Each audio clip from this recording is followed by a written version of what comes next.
Throughout the course of the semester in Power and Persuasion, I have studied the organization, the National Rifle Association.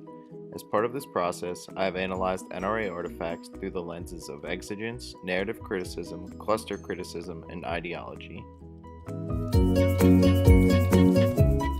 For my first analysis, I looked at exigence, which is defined as an imperfection marked by urgency, a defect, an obstacle, something waiting to be done, a thing other than which it should be. The article I looked at was published on the NRA's website and functioned as a pushback against newly proposed gun legislation in Maryland. The next method of analysis that I used was narrative criticism, which focused on the stories a speaker or a writer tells to understand how they help us make meaning out of our daily human experiences.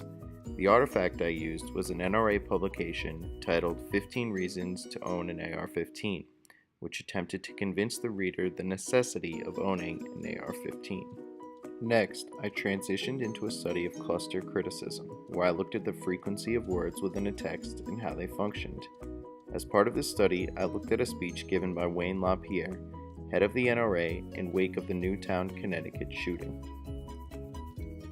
Finally, I transitioned into an analysis of ideological criticism, where cultural ideologies are taken into account when viewing how a rhetor uses their speech within a text. For this analysis, I used an ad by the NRA titled, "You Haven't Met America," where I analyzed the red-blooded masculine ideologies within the United States.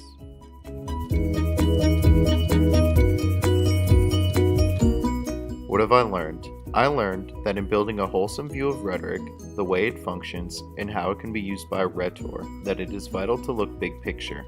In viewing one method of analysis, you are also viewing another.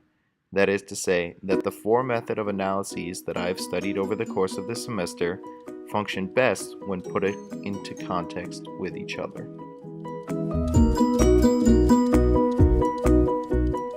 Additionally, the NRA extrapolates these rhetorical ideals, putting them into practice on a daily basis, calling for the American populace to support their cause and protect the Second Amendment.